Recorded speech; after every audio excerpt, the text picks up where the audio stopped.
Entre as décadas de 1970 e 1980, uma figura assombrou os Estados Unidos. O seu nome? Ted Bundy. Um homem aparentemente inofensivo, mas que escondia um monstro dentro de si. Ele foi responsável pelo sequestro, estupro e assassinato de dezenas de mulheres. Sua trilha de crimes cruzou múltiplos estados, deixando um rastro de horror e medo que ainda ecoa nos dias atuais. Eu sou a Ana Flávia e convido você a conhecer melhor a história daquele que ficou conhecido como o Anjo da Morte. Então já curte esse vídeo e nos segue para explorarmos esse e outros mistérios e evidências por aí.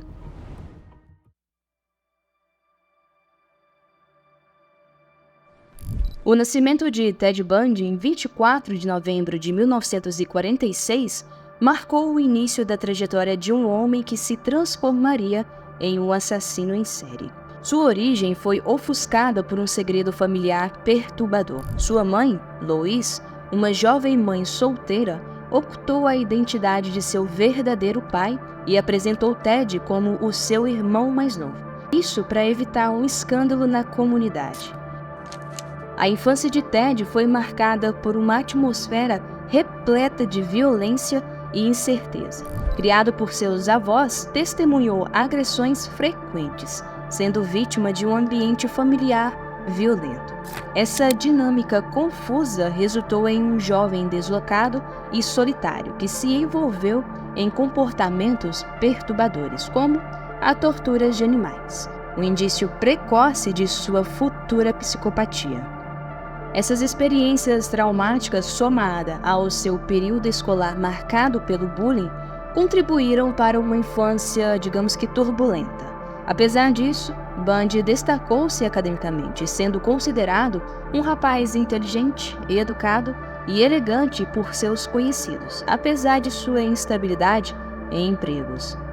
Aos 21 anos, Bundy se apaixonou intensamente por uma jovem que tinha uma classe social superior à dele e se dedicou completamente ao relacionamento. No entanto, a rejeição súbita após um ano abalou profundamente Bundy, que mergulhou em uma grave depressão e que o fez abandonar os estudos. No mesmo ano, veio à tona um segredo perturbador. Seus pais de criação eram, na verdade, seus avós, e sua irmã era sua mãe. Essa revelação chocante transformou Bundy em alguém mais frio e obcecado por controle. Retornou aos estudos e se formou em psicologia, destacando-se por seu desempenho excepcional. Envolvendo-se com o estudo em direito e atividades políticas no Partido Republicano, Bundy exibiu atos de heroísmo, chegando até a salvar uma criança de se afogar. Tempos mais à frente, com 27 anos, Ted reencontrou sua ex-namorada e sua obsessão revelou um nível perturbador de narcisismo. Testes psicológicos posteriores apontaram um grave quadro de esquizofrenia em Bundy, evidenciando mudanças repentinas de humor, impulsividade, falta de emoções, instabilidade, depressão, complexo de inferioridade, obsessão e traços de personalidade múltipla. Esses traços eram indícios preocupantes do caminho sombrio que ele percorreria.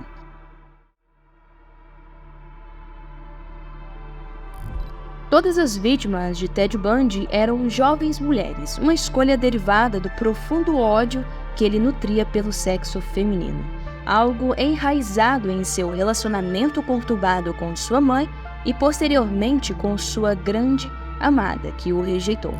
Bundy tinha um padrão claro em seu modus operandi, frequentemente abordando suas vítimas em locais como escolas, parques, fraternidades e universidades. Ele fingia estar com um pé ou o braço engessado, pedindo ajuda para carregar compras ou livros até o seu carro. Ele utilizava um Fusca modificado, sem o banco do carona e o trinco da porta, facilitando suas ações de rapto. Com um comportamento educado e gentil, Bundy persuadia suas vítimas a se aproximarem do carro. Ao depositarem seus pertences no veículo, as vítimas acabavam parcialmente dentro do carro, momento em que Bundy revelava sua verdadeira natureza. De forma repentina, as atacava, algemava e desferia golpes brutais em suas cabeças, deixando as mulheres inconscientes. A partir desse ponto, os destinos das vítimas variavam. Algumas eram estranguladas após abuso sexual, enquanto outras sofriam terríveis torturas. Melissa Smith, de apenas 17 anos, foi encontrada com sinais evidentes de tortura, seu crânio despedaçado e o corpo gravemente ferido. Outras vítimas, como Karen Chandler e Kathleen Klein, sofreram atrocidades inimagináveis. Chandler teve dentes quebrados, mandíbula, crânio e dedos esmagados e cortes profundos em seu corpo. Klein estava gravemente ferida, com o rosto dilacerado por objetos cortantes, mandíbula destruída e sinais de flagelação no pescoço. Ambas foram estupradas. Ao todo, Bundy admitiu 30 homicídios em 7 estados diferentes dos Estados Unidos, mas especula-se que o número real possa ser muito maior, dado ao modus operandi consistente e os numerosos casos não confirmados de jovens encontradas sem vida, vitimadas de maneira semelhante.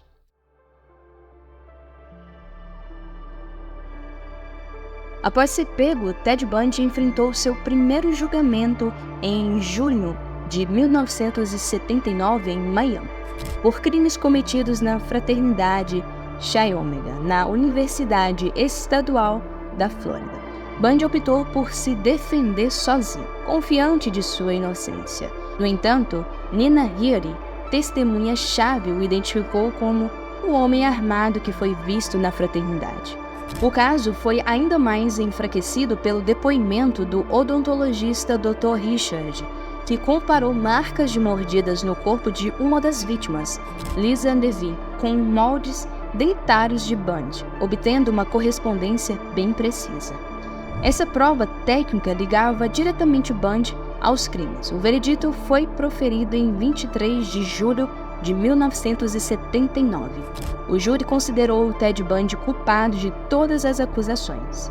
Bundy ouviu o veredito impassível e foi sentenciado à pena de morte. Em Orlando, Bundy enfrentou seu segundo julgamento em 7 de janeiro de 1980, pelo assassinato de Kimberly Lash. Nesse caso, Bundy optou por ser representado por advogados. A defesa tentou então argumentar sua insanidade, mas a acusação apresentou 65 testemunhas que o conectavam à vítima no dia do desaparecimento. E assim, mais uma vez, Bundy foi considerado culpado e sentenciado à morte. Após 2 sentenças de morte e uma terceira posterior, Ted Bundy foi encaminhado para o corredor da morte na prisão estadual da Flórida, onde permaneceu por quase uma década. Durante seu tempo na prisão, ele consentiu em conceder entrevistas a jornalistas. Enquanto aguardava sua sentença final, Bundy tentou, através de seus advogados, reverter suas condenações, porém, todas as tentativas foram negadas.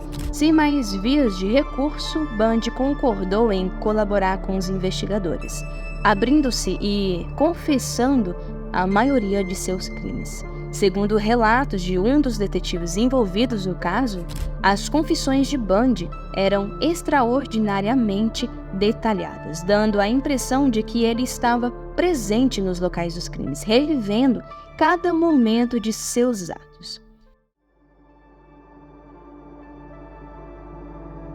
Enfim chegou, dia 24 de janeiro de 1989. A atmosfera era uma dualidade de expectativa e encerramento. Dentro dos confins da prisão estadual da Flórida, Ted Bundy sentava-se diante de sua última refeição. Era um cardápio peculiar para o evento tão sombrio: filé, ovos, purê de batata e café. Enquanto isso, do lado de fora, uma multidão de aproximadamente 2.000 pessoas se reunia, imersa em um misto de celebração e alívio iminente. Ali fora dos muros da prisão, o clima era estranho e contraditório. Entre cânticos, danças e fogos de artifício, cartazes e camisetas exibiam frases chocantes, ecoando um desejo de vingança que contrastava com a seriedade do momento. Fry Bundy Fry e Barbecue Ted eram palavras estampadas evidenciando a brutalidade do desejo de justiça. Em um ar de ironia macabra, um neologismo foi forjado para a ocasião. It's Friday, Ted, um jogo de palavras entre fry, fritar referente à cadeira elétrica, e Friday, sexta-feira, que seria o dia da sua execução. As últimas palavras de Ted Bundy foram reservadas à sua mãe. Um pedido de desculpas que ecoou pelo corredor da morte, talvez buscando redenção em meio ao mar de horror que ele próprio infligiu.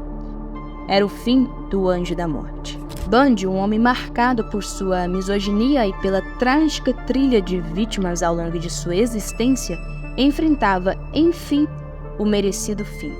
De maneira quase que poética, a ironia do destino se revelava.